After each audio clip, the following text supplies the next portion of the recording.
Sahabat setia Glory yang dikasihi Tuhan, Shalom. Hari ini adalah Selasa 14 September 2021, Pesta Salib Suci.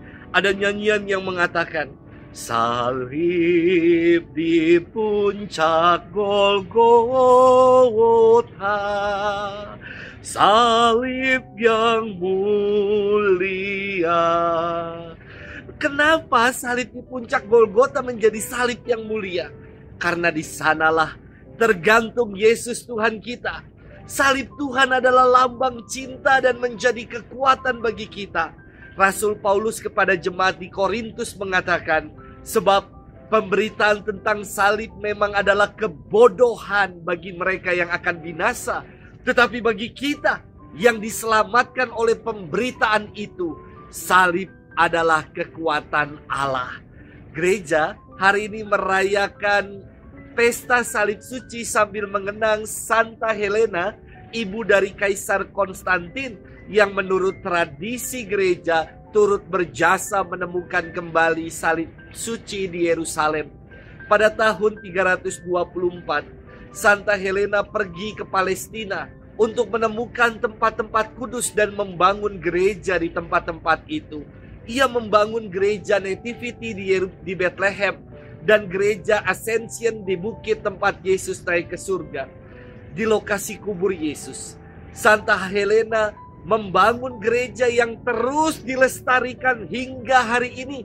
Dan sekarang kita kenal dengan nama The Church of the Holy Sepulchre di Yerusalem. Di lokasi ini juga ditemukan sebuah sumur batu.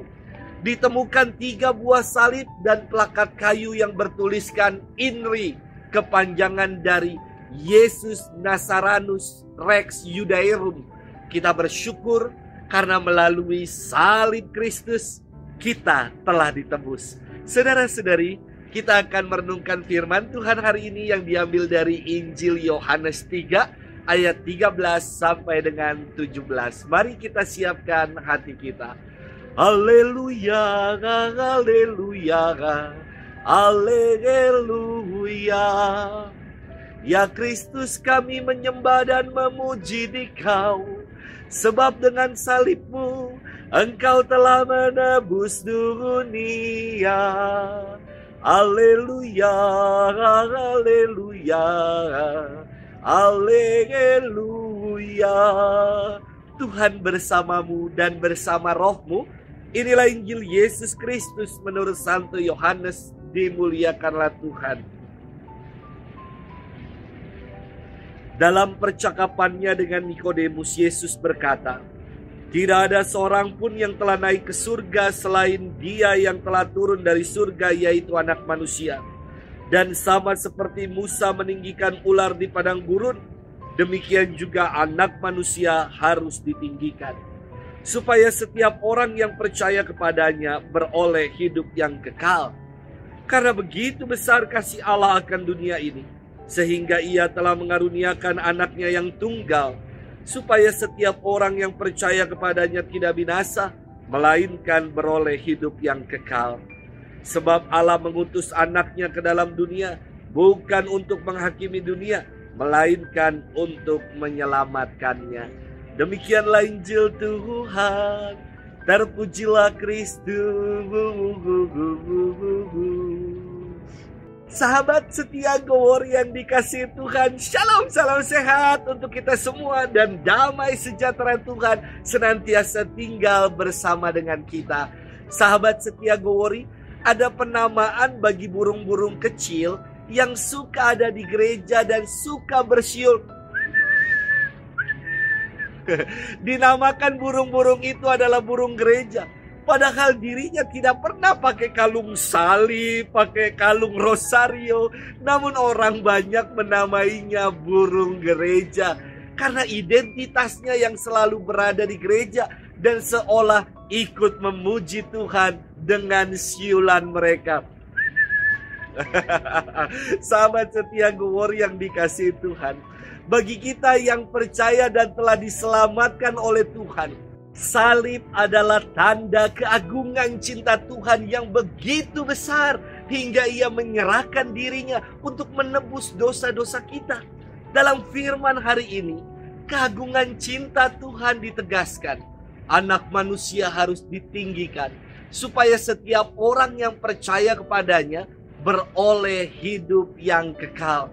Karena begitu besar kasih Allah akan dunia ini, sehingga Ia telah mengaruniakan anaknya yang tunggal, supaya setiap orang yang percaya kepadanya tidak binasa, melainkan beroleh hidup yang kekal.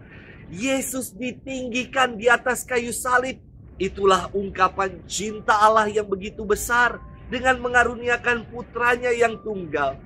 Saya pernah bermenung begini, mengapa Allah menunjukkan cintanya melalui salib? Kenapa tidak dengan sesuatu yang lain? Pakai sarangil saja kah? Dalam suratnya kepada jemaat di Korintus, 1 Korintus 1 ayat 18, Rasul Paulus memberikan jawabannya untuk kita. Demikian edisi terjemahan dalam bahasa Indonesia sehari-hari. Bagi orang-orang yang menuju kebinasaan, berita tentang kematian Kristus pada salib merupakan omong kosong. Tetapi bagi kita yang diselamatkan oleh Allah, berita itu merupakan cara Allah menunjukkan kuasa-Nya kepada kita. Istimewa dan luar biasa. Pertanyaan mengapa harus salib? Karena salib menjadi jalan atau cara Allah menunjukkan kuasa-Nya. Salib yang awalnya merupakan lambang hukuman atas para kriminal tingkat tinggi, para penjahat keras kakap, kini salib beralih menjadi lambang keselamatan. Pengorbanan Yesus di salib menjadi tanda cinta Allah yang besar. Sahabat setia Gowori yang dikasihi Tuhan, apa makna salib bagi kita? Apakah hanya sekedar ritual dan tanda sebelum dan sesudah kita berdoa Bapa dan Putra dan Roh Kudus, amin? Atau kadang-kadang kita malu untuk mengungkapkan tanda kemenangan ini di depan umum? Salib menjadi kekuatan iman yang meneguhkan peziarahan hidup kita. Semoga ketika kita memandang salib dan membuat tanda salib, kita senantiasa dikuatkan dan diingatkan akan cinta Allah yang begitu besar. Semoga kita mengalami dan merasakan cinta Allah itu dalam keseharian hidup kita. Tuhan memberkati kita selalu, dalam nama Bapa dan Putra dan Roh Kudus. Amin.